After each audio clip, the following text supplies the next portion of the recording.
Welcome to The Vault at 201 North Broadway, podcast for innovators and problem solvers talking all things small business, entrepreneurship, and workforce development.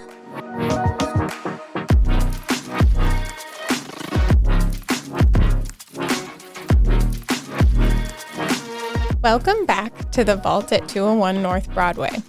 Today we are interviewing Julie, owner of Yellowstone Valley Woman magazine.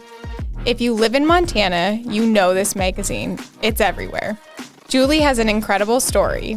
Early in her career, she was a news reporter, turned anchor, turned marketing director to editor.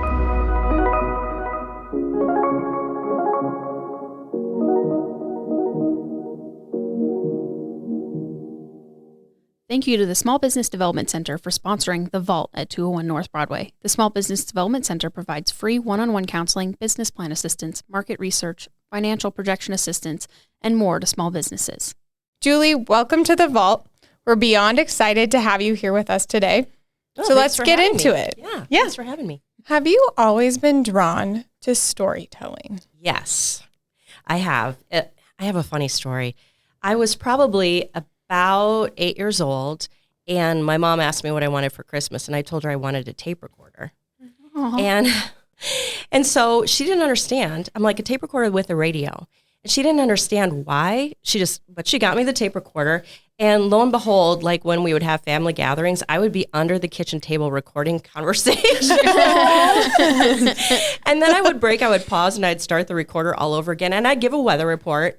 And then, oh my gosh. And then I'd move on. And then I'd play it for everybody. Like, this is what Aunt Kathy said at dinner. So you're like, be careful what you say. And you were 8, right? Yeah, when this I was happened. 8. And I would also write my own stories. Mm-hmm. Like, I would illustrate my own little books and my own stories. And so I think that I've always had the bug. You've always been creative.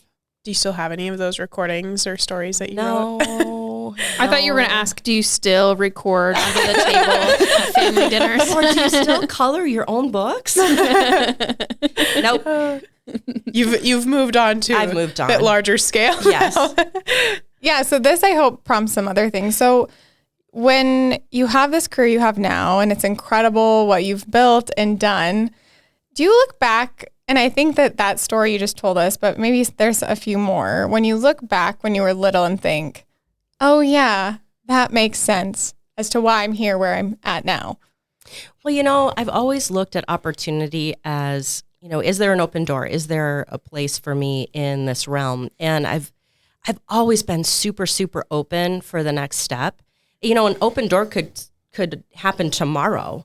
And if you're open-minded to it, you just have no idea where it will lead you. And so, I did TV news for about 12 years, and my daughter was about 10 months old at the time.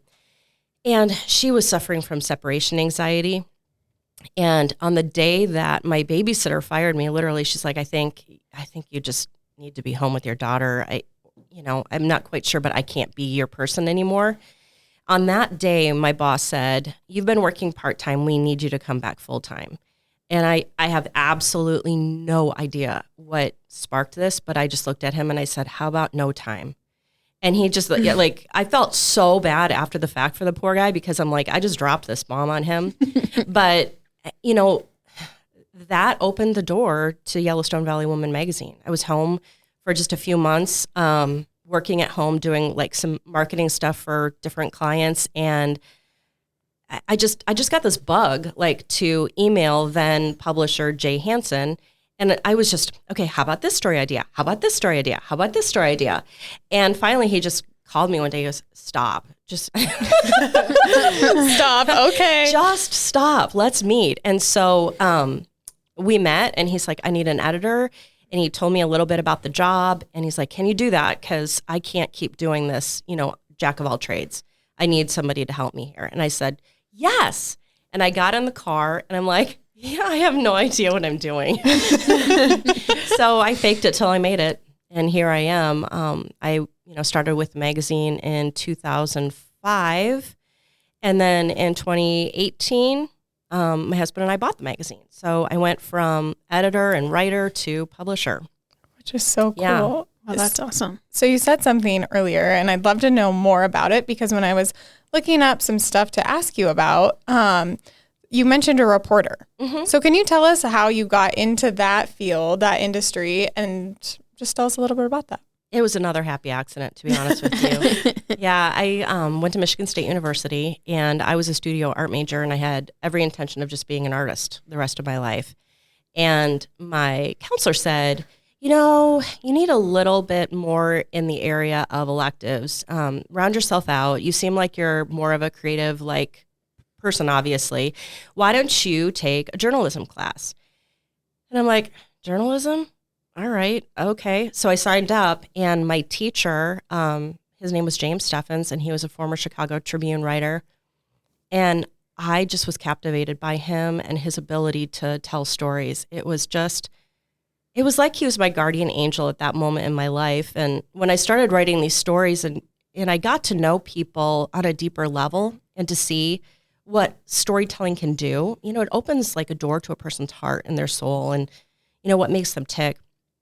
I got the bug. And so it was about 6 weeks after the start of that class that I changed my major to journalism. So then graduating, you know, you could not get a job in TV news unless you had like a gazillion internships and networked to death. So I had 5 internships during college and had really entrenched myself in the Detroit market.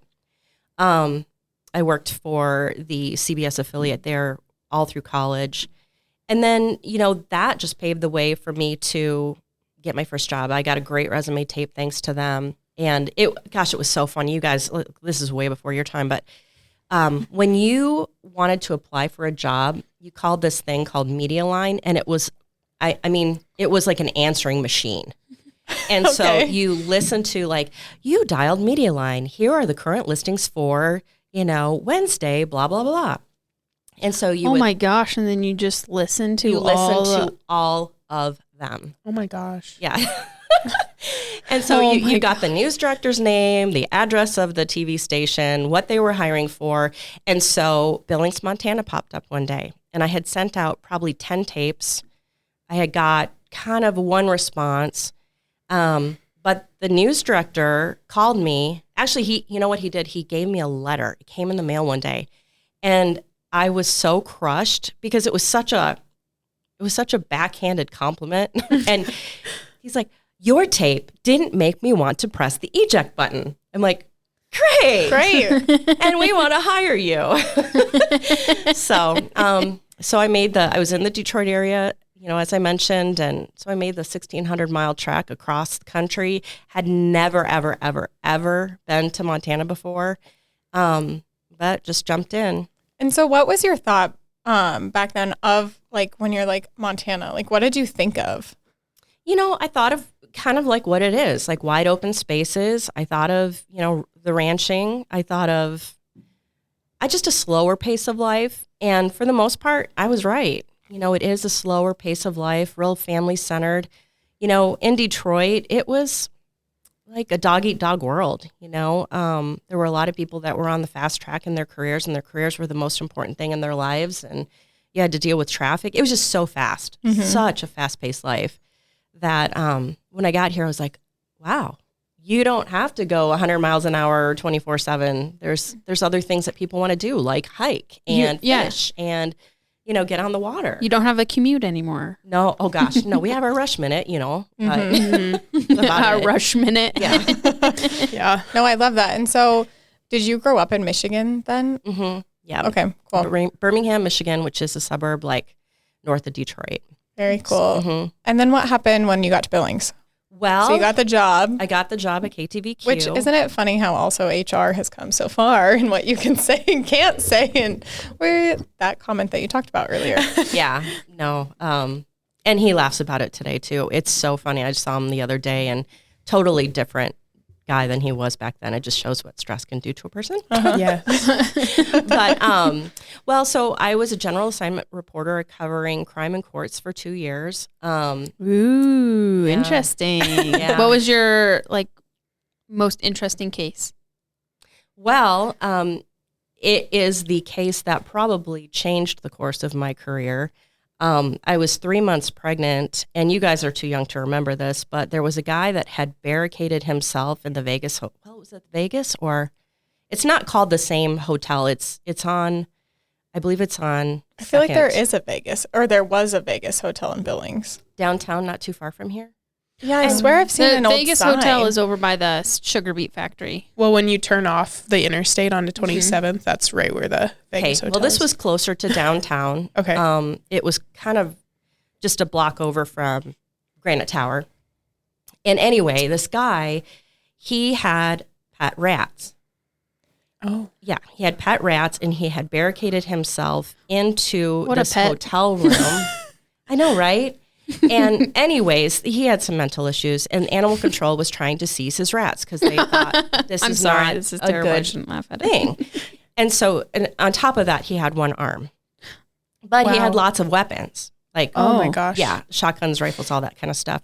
And so when animal control came to seize the rats, he started shooting.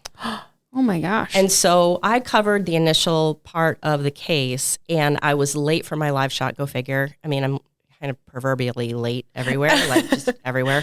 So I was late to my live shot, and I knew all the police officers on the scene, so I knew if I ran under the police tape to get across the street to my live shot, I wouldn't be in trouble. The only problem was, as we called him, the Rat Man, saw me and started shooting at me. Oh, that's oh my terrifying. gosh. And I was 3 months pregnant. Yeah. So my husband's like, that's it. That's it. You got to change. And I still stayed a reporter, but I think in the back of my mind, I was always like, I am not 10 foot tall and bulletproof. There are things here on this job that can hurt me. But by the grace of God, I'm here. Yeah. And he's a terrible shot because he has one arm. Right, but like that you're running to get the shot so, and the like, things that not you're doing to get the shot. Yeah. But probably for the best that he Yeah. wasn't a great shot. Yeah. So is that what brought you into your anchor role? Is you were just like, I've got to pull back from, being a reporter? No, I mean, it was just opportunities Oh, okay. that arose. And you guys know Alex Tyson, I'm sure. Yes. Did you guys, were you in the news together, the two of you? Yes. I We were the love first that. female co-anchor morning team in the state of Montana. Oh my Wow. gosh. Yeah. And I'll never forget, she was cutting something in one of the editing rooms, and I came in and I said, they want me to do this, but I don't want to do this without you. So with your blessing, I'm going to suggest that we do this together. And oh my gosh, it was the best thing that happened to both of us, I think. Because, That's so we cool. both were able to grow, as people through that. And together, just to have like the dual, like what a powerhouse Yeah. that whole time era would have been then to have both of you. That's so cool. We had so much fun. I can't even tell you. Mm-hmm. It was just crazy. What are some memories from that stick out to you? It's just like, that was just like such a fun era and time in my career. Well, and it's nothing I can put into words. I don't have any real stories, but once the camera shut off and you went to a commercial break, it was like, gab session, and we were laughing and having so much fun. And we would just always get the giggles. Mm-hmm. And, after the morning show was over, our director, Ron Monaco, we'd always go on a pop run and get the biggest Diet Coke we could get just to get through the rest of the day. Because, we had to be at the station between 3:30 and 4 every morning. And then what time would you leave? Around noon. But still, and then Yeah. you're like, if you have kids and just any a semblance of a life, that's a lot. And I'm a going to night bed. owl too, and so going to bed at 8:30, 8 or 8:30 was just not. It was not an option for me. So I would be bleary eyed. I even tried that. They told you, if you have eye bags, put on Preparation H, and it will shrink your eye bags. Well, it didn't work, but I tried that. I even tried that. So I only ended up doing that for a year, and then I just said, oh gosh, I just can't. I'm just exhausted. So Alex took over as the main anchor, and she did it for so many years. I think 12 or 13, if I remember. It was a long, I don't know how she did it, to be honest with you. But we had a great time, and it was a great opportunity. After I got off the morning show, Vic Miller retired, and so I took over the noon show for, I think it was about 5 years. It was about 5 years, I think. And that was fun. That's really cool. Just a different, news is so cool, and it just, your guys' schedule and the things you do, it's fascinating with that type of schedule. Yeah. And I loved it because you just, once your day was done, your day was done. Because the story was told, and then you woke up and had a fresh day, and you had absolutely no idea what you were going to be doing that day. And there's kind of a beauty in that. There's a beauty and excitement in that. So did you have, as an anchor, did you have to do any research, or was it just was all just presented to you that morning? You were like, this is what you're going to be talking about today. Yes. Research, lots and lots and lots and lots of phone calls, because for a good chunk of my career, there was no such thing as the internet. And so I got to get that in my head. I know. It was crazy. So really, source development was huge, absolutely huge. You just needed sources in all areas so that you could call and say, hey, I heard this rumor that XYZ is happening. What do you know about this? And you had to build that trust, because who's going to tell you if XYZ is happening if they don't trust you? Yeah. So that was huge. Integrity and trust was just really, really huge for me to try to build. And so then transitioning from anchor and some of those roles within the news realm, what were some of those things that came next for you? Well, I remember I was in church one day, and Haley Vanetta, who is a dear friend of mine, walked across to meet me, and she said, what are you doing these days? And I said, absolutely nothing. I'm bored out of my mind. And she said, would you like to start a marketing firm with me? And I said, I have no idea what that looks like, but I'm interested. And so we started what was called KV&P Creative. And we represented, back then it was called United Blood Service. We represented them a little bit. We represented the chamber. We had a few big clients. And so I did that for about a year, and it just wasn't my jam. I missed the storytelling and meeting new people. And I didn't really think I was terribly creative at coming up with concepts for marketing. So yeah, then I reached out to Jay Hansen with the magazine, and the rest is history, really. That's so cool. But did your guys' paths cross again later? Well, what was funny is when I talked to Jay Hansen, and he offered me the editor position, I said, who's doing your layout right now? And he said, I am. And I said, I've got a girl you need to talk to. And it was Haley. And so she and I worked together for a number of years, and then she ended up buying the magazine from him, and she owned it for about 10 years. So when she was ready to, she's in commercial real estate right now, and when she was ready to just try something new, she just said, I want to sell the magazine and I want you to buy it. And I'm like, absolutely not. I did not. I had a great thing. I mean, as an editor, I was working, kind of, I don't want to say part-time, but pretty much part-time, and had all of these, writers under me that I trusted. And I had it down to a machine. And I had no idea what business ownership would look like. Absolutely no idea what business ownership would look like. And so when I looked around and I realized that if I don't buy this, they are going to look for a broker, and Lord only knows who's going to buy it and what's going to happen to this magazine. And when I looked around at the people that I loved working with, I'm like, I think I need to try this, because I don't want to break up this family. Yeah.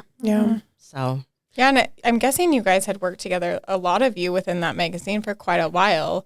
If you're all there and you're all working and have those systems put into place that, like you said, a family, that you all had been there for a while and really gotten to know each other and had a good groove within the magazine. Yeah, it was 13. I had been with the magazine 13 years when she decided to sell it, and a lot of those people had been there every step of the way with me. They're people that I brought on board, and yeah, they were like family. And I just said, I don't think I can do this. So I was scared out of my mind, and I called Big Sky, and Dina Johnson was working with you guys at the time. And what a lifesaver she was, because she helped me put together my business plan. Without her, I don't think I would have gotten a loan to buy the magazine. She was everything to me. She found a bank that was willing, because really magazines, it's a blue sky business. You don't have any physical assets. So basically what you have is, your customers. And so telling that to a bank and saying, yeah, this is a good, risk. It's tough. So she was able to help me do that. So going from being just the editor to then now owning a magazine that over 65,000 people read. Mm-hmm. What was that transition like for you? It was really quite easy. The only thing that I had trouble with was QuickBooks. Everybody has trouble with QuickBooks. I think we have a training for that. Yeah. So I fixed that problem because my husband is a whiz at QuickBooks. So I just said, honey, will you take this over? And so we tag team, the financial side of things. The rest was just really becoming an ambassador for the magazine and building relationships and making sure that our advertisers, who are everything to the magazine. I mean, we are 100% advertiser supported. Without them, we don't survive. So 6 months, I think I really, really struggled because you'd wake up every day and you'd figure out in a quick hurry what you did not know. And that's a tough lesson at times. Like, oh man, okay, well, this happened and I didn't anticipate that. And so how do I fix this? So that was a little rough, but I think every new business owner struggles from those growing pains and then getting comfortable in that role. And now it's just second nature. So it's really quite wonderful. So do you still do a lot of the editing then Yes. within the magazine? And so then you have that editing and then ownership. Mm-hmm. Yep. Cool. So I still do everything I did before. I was able to bring on Ed Kemick. I don't know if you know Ed from the paper. He's an amazing, amazing, amazing writer, and he's a great copy editor. So I will admit, this is the first time I admitted this publicly. Ooh, okay. Secret time. I'm not great at grammar. Yeah, not the smoking hot scoop you expected, but so he helps me in that realm. And then I think he's made me a better writer too, because he said, well, what if you did this instead of this? Mm-hmm. And so now I think more like he does, and I'm a tighter writer. I know this probably isn't interesting to your... No, I think it is. Yeah, it definitely much, is. yeah. So anyways, he's helped me a lot. Because owning a magazine is unique, I think. Like, there's not not everyone can say, like, oh, I know someone that owns a magazine. And it's such a unique industry. So I think it is interesting to hear all of those things and how you guys are funded. And it's just very unique to, I think, the nation, but also just Montana in general. Yeah. For those that aren't familiar with your magazine, could you share with us what all is included in it and what's it about? Well, it is Yellowstone Valley Woman, and it's about women. It's for women. And surprisingly, about 30% of our readership are dudes. And I don't know if they're interested in the content or they just want to keep tabs on us, make sure we're not like ready for an uprising or something. Ruling the world or something. There's secret hidden messages in there. I mean, Beyonce's right. Who rules the world, right? Girls. Amen. So every issue we try to have a theme, and it's so funny. People are like, how do you come up with your themes? And I don't. I literally don't. I will get, like today I got a story idea that's kind of on the agricultural side of things. And I had two other stories that had an agricultural flair.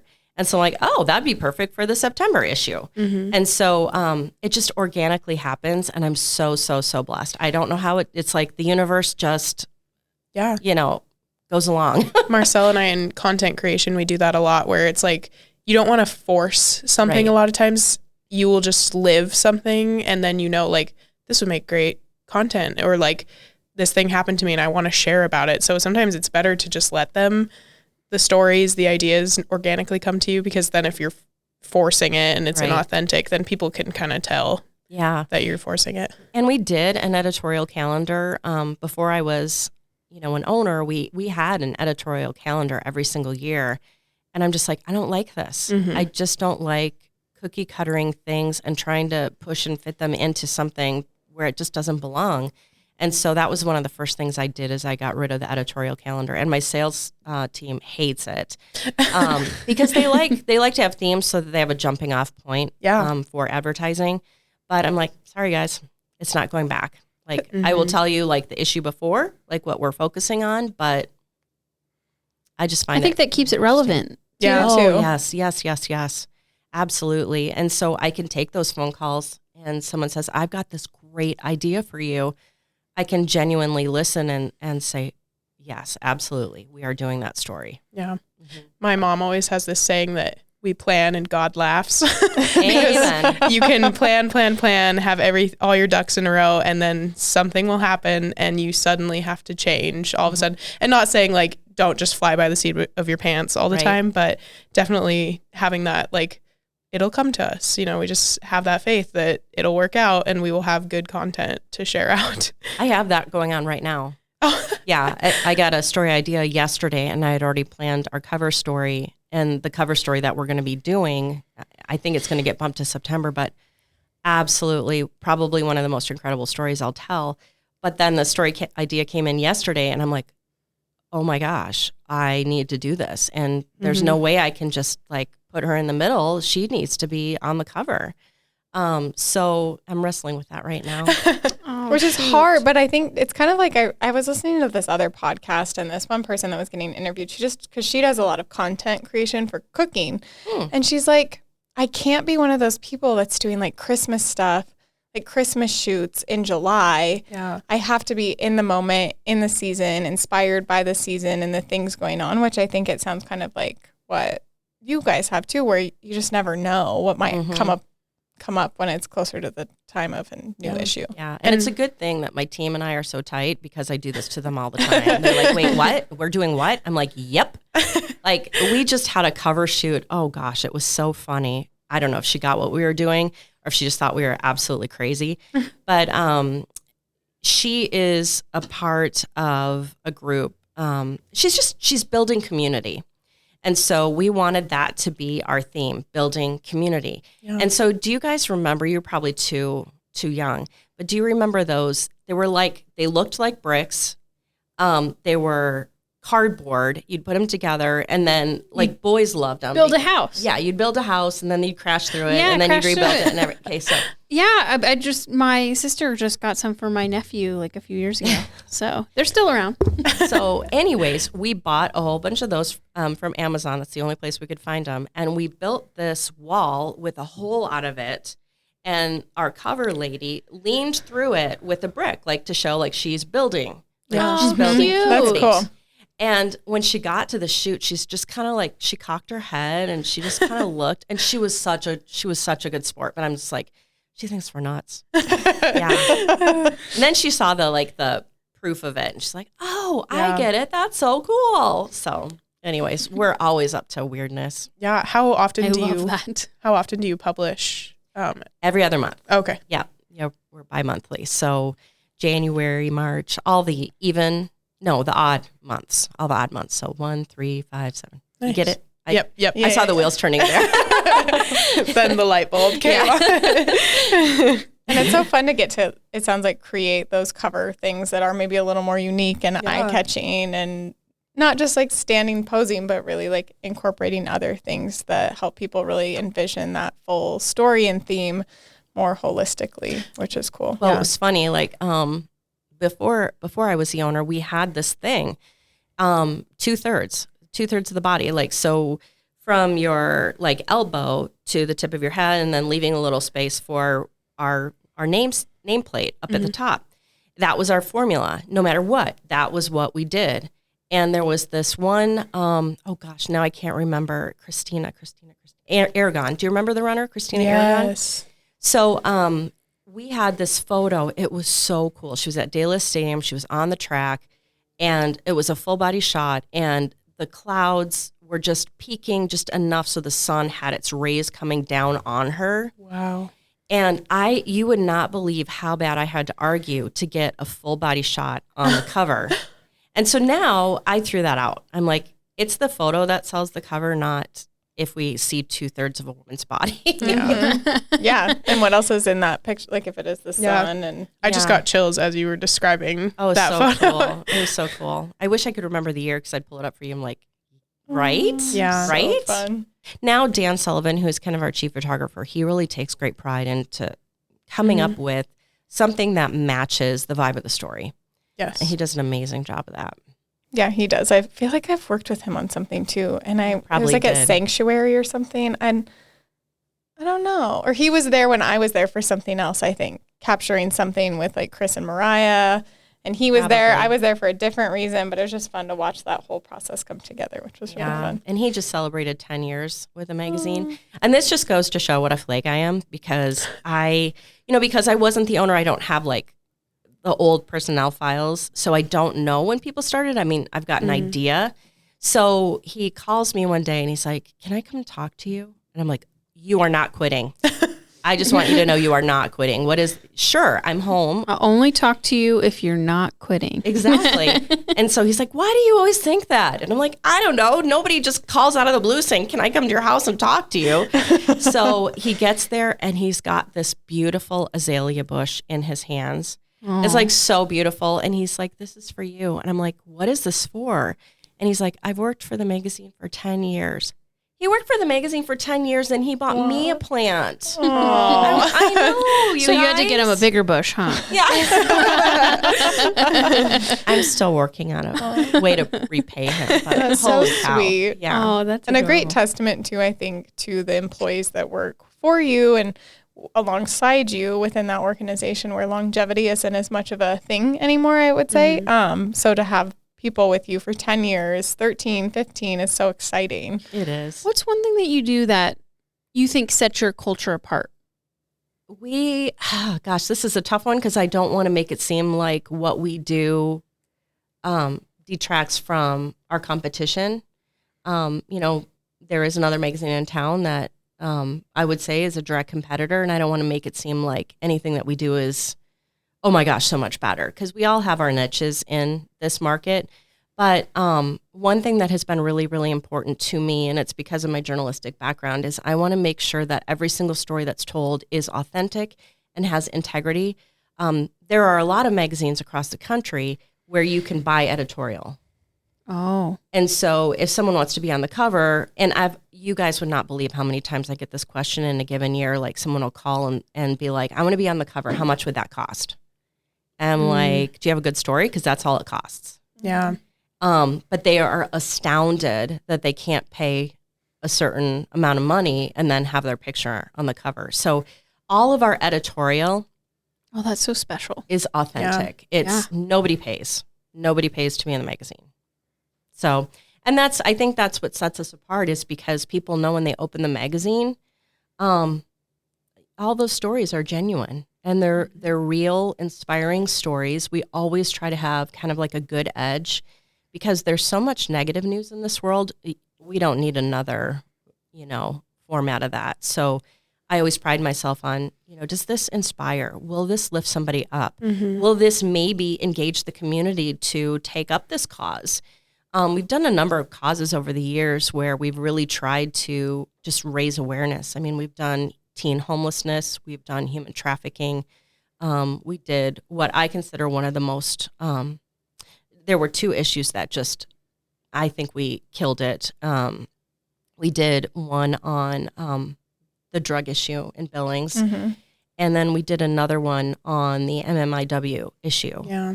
Around the time of Selena Not Afraid's disappearance. If I'm remembering correctly, it was a stunning cover. It was the most stunning cover in the history of the magazine. Yeah, it was gorgeous. Hands down. And I think I remember her. I think it was Shania Russell. I think that's her name. I called her. She used to work for, if she doesn't still, Lithia Dodge or Lithia Toyota. And someone said, "Oh, B Yellowtail. Do you guys know B Yellowtail?" Yep. Okay, so B Yellowtail used this local lady as one of her models, and it ended up in Vogue. I'm like, what? And so I looked at the photos. I'm like, she's amazing. And so she really didn't have a tie to the editorial. She knew some of the people that we were talking to, but she wasn't like in any of the stories. And I just said, "Would you do this?" And oh my gosh, she was so amazing.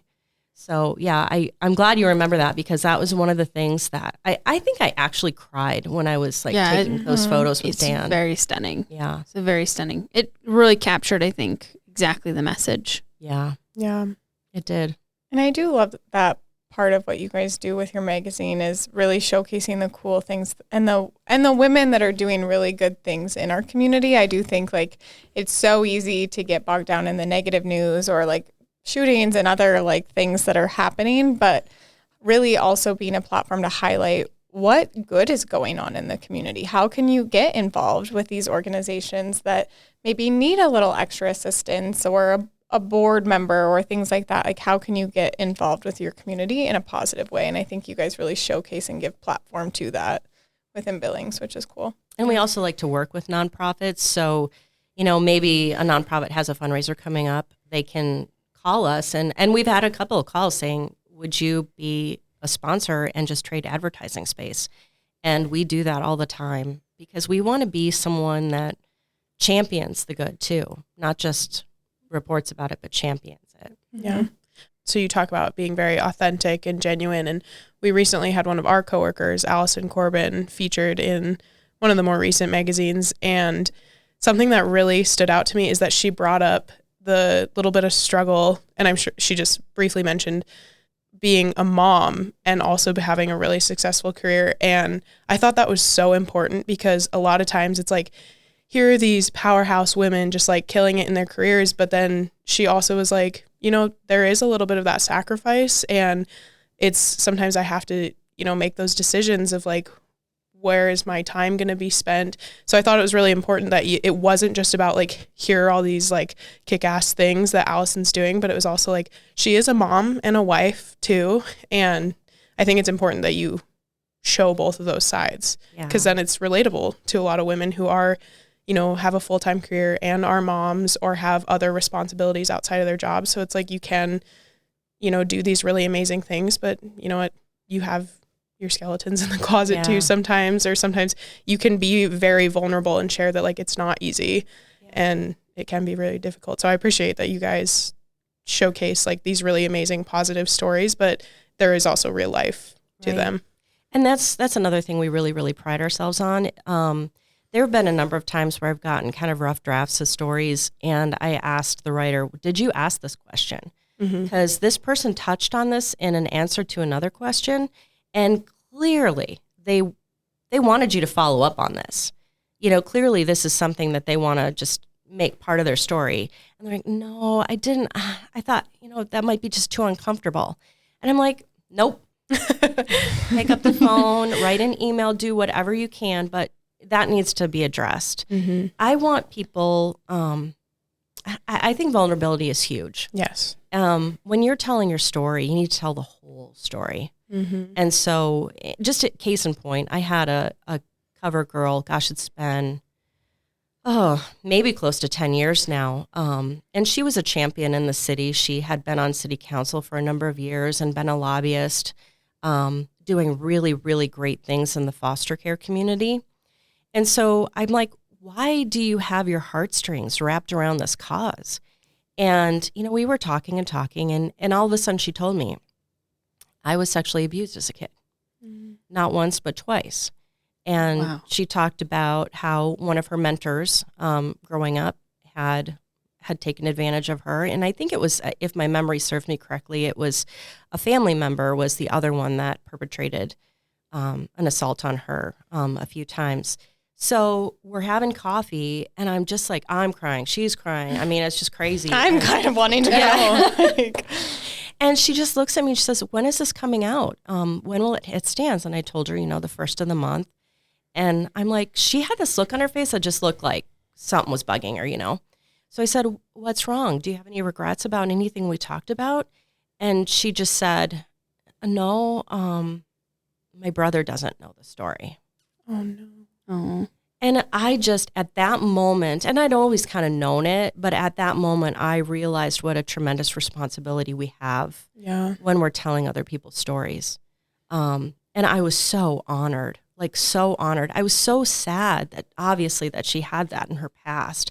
But I told her then and there, some people can be victims in whatever form, and they can live by that.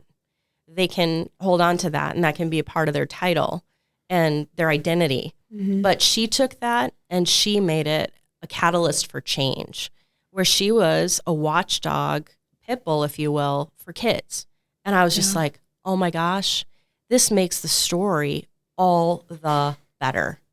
Well, because you asked that question of why are you doing this? Because usually people in certain areas, industries are doing certain things like that for some reason. They just might not talk about it unless they're asked. Those kind of stories where you can show, my life is not pretty. It's not perfect. It doesn't fit in a box with a bow, but look what I've made it. I didn't live there. I didn't stay there. I grew from that experience. And because of that, I'm better. And hopefully my community is better too. Yeah. Wow. That was so beautiful. I have chills. I know. Yeah. But how cool, and telling those stories of like, this was what I was kind of handed, and this is what I did with it. When you share that space with someone and you listen to their story, it's like you have this connection that will never go away, ever. I mean, I'll see people 10 years down the road and they still remember me and I still remember them. And it's just like you grab their hand and you're like, how are you? Yeah. How are you doing? Well, and it's so much more impactful for the person to know that what they could be. And like that person also has been there. And so you have a little more, like, it's an inspiration to you, but also it's like an example I think a lot of is like weight loss coaches who have never been fat. And they, they're like, just work out, just do these things. And it's like, no, like it's not that easy, to just do these things. And so I think that also helps when you're that kind of leader, when you're like, I know you can get out of this because, I am living proof. And it's like, I have been where you are right now. So, yeah. And so that's very powerful. So now owning the magazine for a while and having worked in it, what are I'm going to switch us up a little bit. What are some experiences that you have learned the most from now within owning, being an editor, that really just stand out too positive or just maybe not? And this sounds so simple, but you have to check yourself every day and put gratitude at the center of it all. So if there's an advertiser that's been with you for years and years and years, don't just let another day go by. Reach out and say, I don't think you understand what you're doing. I mean, I know you're getting marketing out of it, but you're helping this message live. And so I've gotten into the habit of calling or emailing or stopping when I see a certain advertiser out in the community to just say, thank you. And it's just crazy how when they see it in your eyes, just like, she's 100%, like this isn't lip service. It's authentic. It's like, there's a softening that goes on. They're like, oh, wow, you're welcome. It's almost like they're like speechless because I think it's a lost art. Gratitude is becoming, sadly, a lost art. And so I try to keep that center. I know that sounds like, what is the biggest lesson? Like, I say that. Gratitude, but it's like, it's so true. I have to keep it in front of me all times. Especially having a team you're overseeing, you're telling people stories, advertisers that you're working with, vendors to, print the magazine. Yeah. And the other like nitty gritty things is time management. Yeah.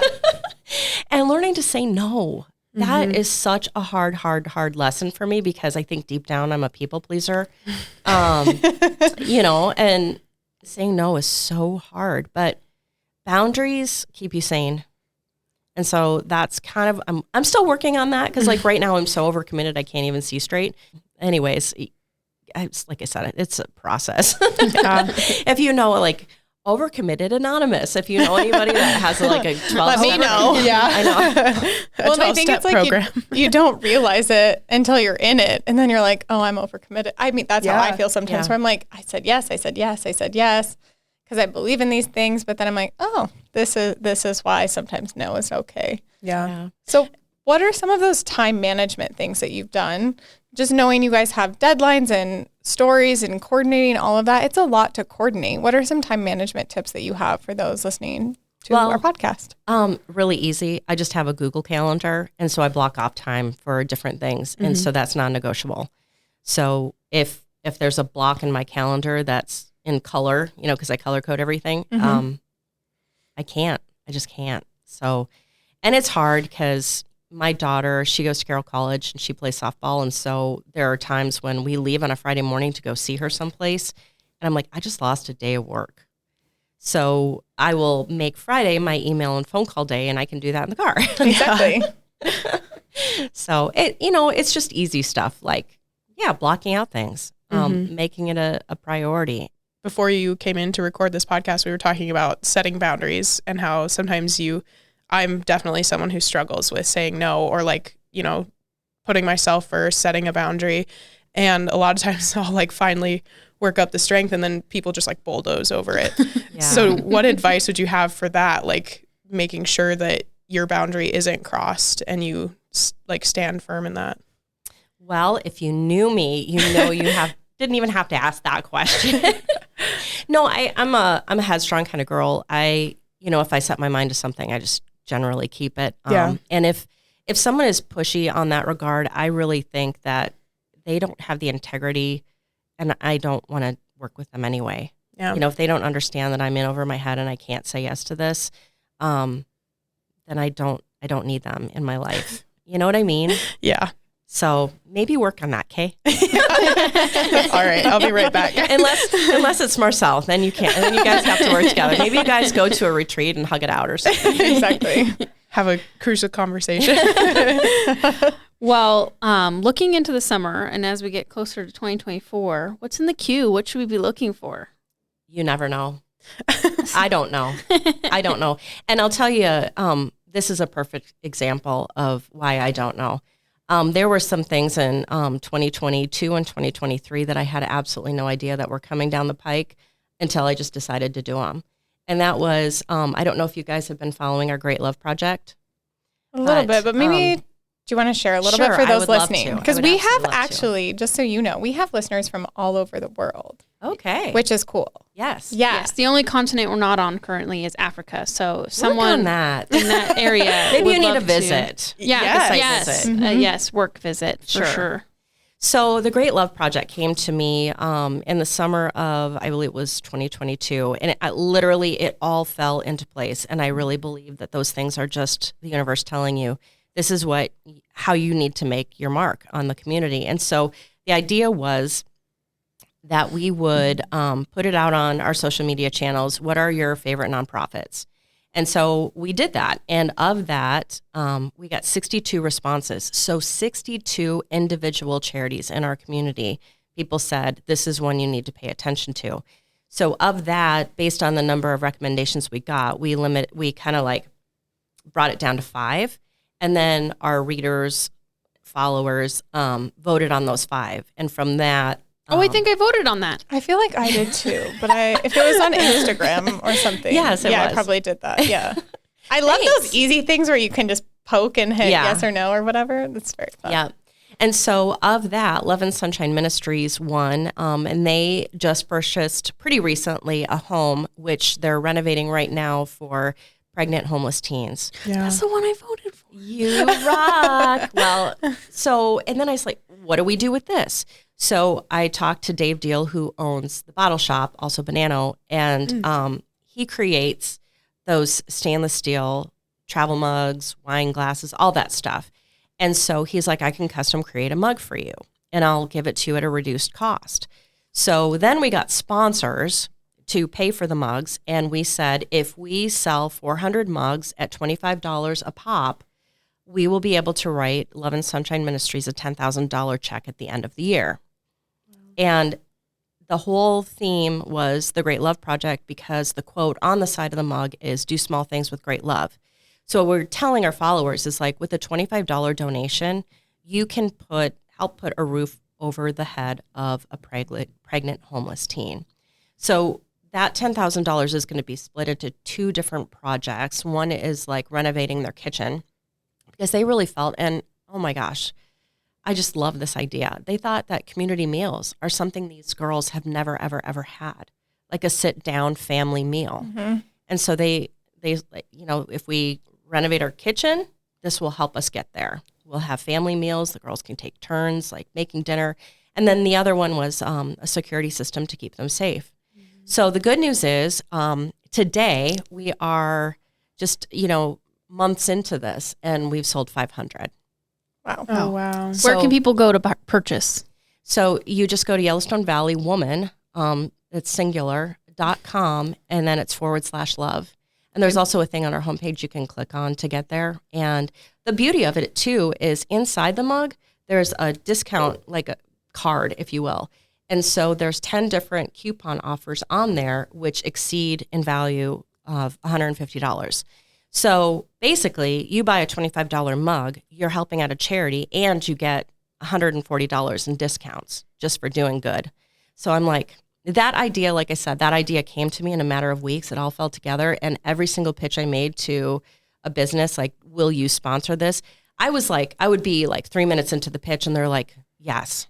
I mean, I'm thinking that too. I mean, I just think that's like go so order my touching. mug. Yeah, me too. Yeah. Which is so touching. I think I do remember now seeing the mugs, but I think just hearing your story and how you tell it, like how much that's going to impact those girls and the rest of their lives, which is huge. Well, this statistic really got me. There's just shy of 5,000 pregnant teens in the state of Montana that are on the verge of homelessness every single year. Wow. Some of them are couch surfing. Some of them are trying to make ends meet, living with family. But of all the shelters in the state, there are only 19 shelter beds that can accommodate them. So we don't have the resources to take care of this population. And what are we telling our young mothers? That, I mean, it would be better off if you didn't have the child? Yeah. Is that what we're telling them? Because this whole ministry is about just wrapping your arms around these girls who desperately need it and giving them a place to feel safe, which is safety beautiful. is huge. And you know what? This particular nonprofit won, I don't want to say by a landslide because it wasn't quite a landslide, but it was close to a landslide. And I'm like, what fits with our mission better than this? Like literally women empowering women. What fits better than this? And there just wasn't anything that fit better than that. That's so touching. I'm just like, where's the Kleenex people? Multiple times. But yeah, I just think that's so great. It kind of makes me think of 100 Strong too, that was started by Julie Seedhouse, and just really women coming together to donate and support causes within our community that are in need. And that really was kind of a seed in my mind. I was on the visionary team before 100 Strong even started. So there were 6 of us that were kind of trying to lift that off. And Julie was the powerhouse that was behind making that happen. But I'm like, I saw the value of small donations, and that when you combine one small donation with another small donation with another small donation, what you can accomplish. And so that was kind of what gave me the idea, was just seeing that in action. And so when you say what happens next year, people are like, what are you going to do next year? And I'm like, I don't know. I don't want to force anything. So if something comes together, it'll be. And just what you said just really hit me. Like, I think a lot of organizations in town or things like, there's always causes of like, please donate. And I think it's daunting as like a young professional where I'm like, I can't donate thousands of dollars to this, right? Like I could maybe donate a couple hundred, but that's only like to one cause. But if knowing like my $25, a little tiny amount, but with Kayla and Carly and whoever else, that can be a ton of money for a cause and make a big impact with a little amount of money. Yeah. And just, I mean, when I said it, that we've sold 500, that's $100 over our goal. And I was waking up in the middle of the night saying, what did I sign up for? Can we do this? And I told Dave, the bottle shop guy, I said, Dave, can I sell 400 mugs? He's like, I don't know. It's going to be, you're going to have to market it a lot. I don't know if you're going to do it. And today I just placed an order for another 50. And he's just like, oh my gosh. So if we sell that, we'll be at 550. And I went back to Love and Sunshine too, because I'm like, anything we go over, let's set another dream. Let's tell people, okay, we funded this and this. Let's keep going to see if we can fund this. Maybe it's living room furniture. Maybe it's, I don't know what else they need. But it's like, when you give people something specific, like your dollar will go to fund X, don't you think it matters more? Yes. Absolutely. People like to know where their money's going, Yeah. like that they're actually going to make an impact. Yeah.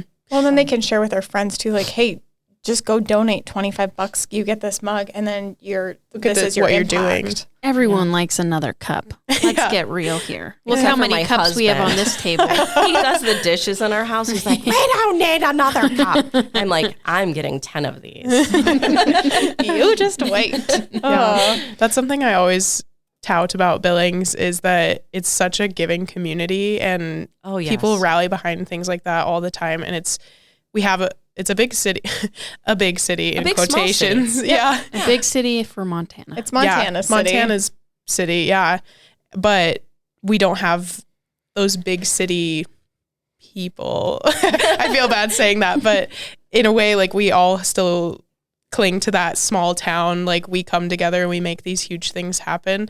And so I think it's awesome that you have this platform too, to like be that additional, like, hey, everyone, look at this amazing thing. And then more people know about it too, which is super helpful because you can't always reach everyone, but people have that giving mentality. So true. So true. And, the fact that people pay attention, Mm-hmm. I mean, like you said, you've got a powerful platform. So just an offshoot of that, last year we also did, for the very, very, very first time, a Reader's Choice cover. Mm-hmm. And we put out, like a little form and said, if you know an amazing woman, nominate her. And so we got about, I think it was between 50 and 60 nominations. Wow. And some of them were multiples, Oh, yeah. But we actually, our November, December cover this year also will be a you nominate. So pretty soon we're going to launch that form field so you can nominate women. And I know you guys know somebody, right? So anyways, I hope people visit the magazine's website and think about a woman who really needs some kudos, because there's so many unsung heroes out there. There's so many stories. I mean, when you think about the fact that we tell 6 cover stories a year, in relation to the number of amazing women out in our community, that's just a small, small slice. Yeah. That's something I think about a lot. And, the cover story is one thing, but then you feature throughout the magazine different stories. And it's always so heartwarming to me. And I get a little bit of that, like starstruck, where I'm like, they live here too, and they're doing these incredible things. And, like when Allison was featured, I was like, oh my gosh, like she's in this magazine. And so it's fun to see that you're telling these women's stories that otherwise might not be getting that recognition. And they're always, like we talked about, great stories, and you just feel better after you read it. Well, good. We're doing our job. Yes. I will write a review somewhere for you. Google 5-star. Yeah. Well, Julie, it's been so much fun having you on, hearing your story and all of the impacts you're making in our community. We like to end each episode with 3 rapid fire questions. Oh, no. So, no, they're fun. I'll start. They're super hard. I'll start with a fun one because I like this one too. What's your favorite shoe in your closet? Oh, my gosh. My slippers. I love that. I'm not big on designer shoes, but I'd say my slippers.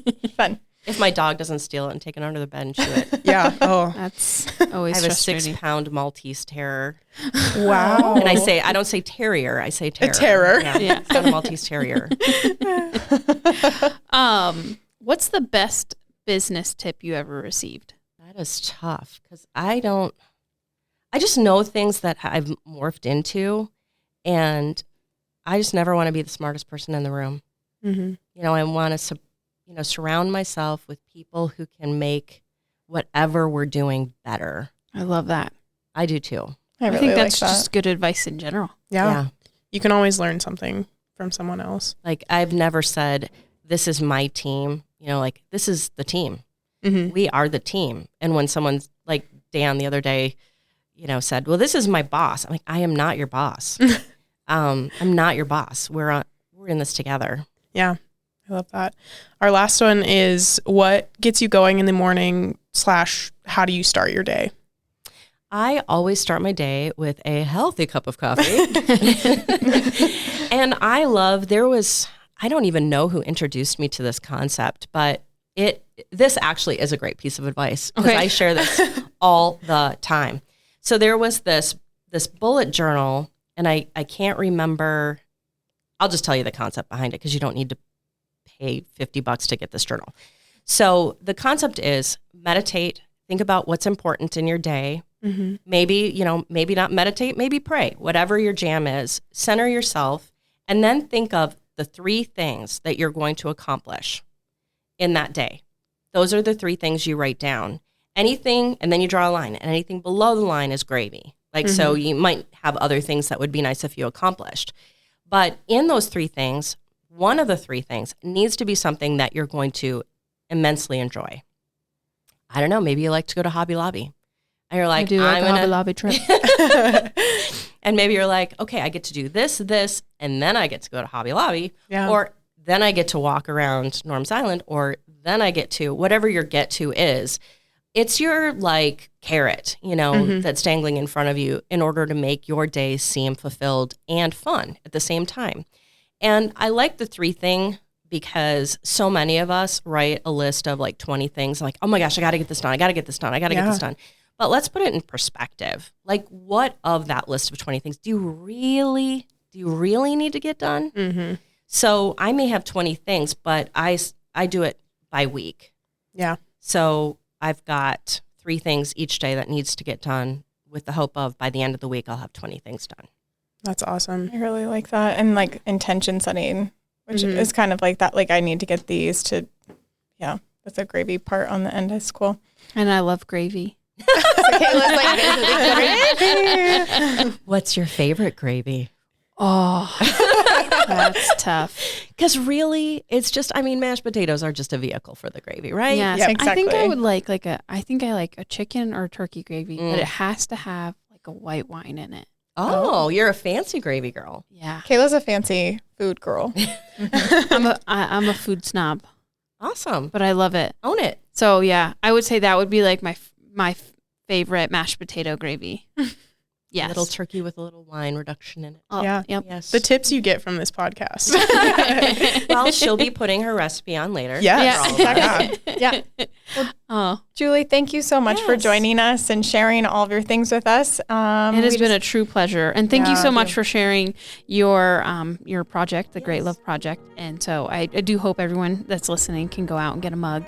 Yes, I do too. Yeah. We'll share some more on our social media with it too. So Cool. Thank you. Thank you so much. yeah. Thanks, Julie. Thanks.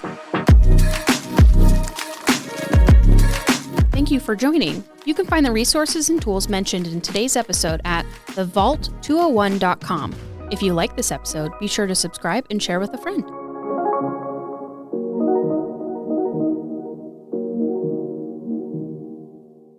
Thank you to Big Sky Economic Development for supporting The Vault at 201 North Broadway. Big Sky Economic Development provides leadership and resources for business creation, expansion, retention, new business recruitment, and community development.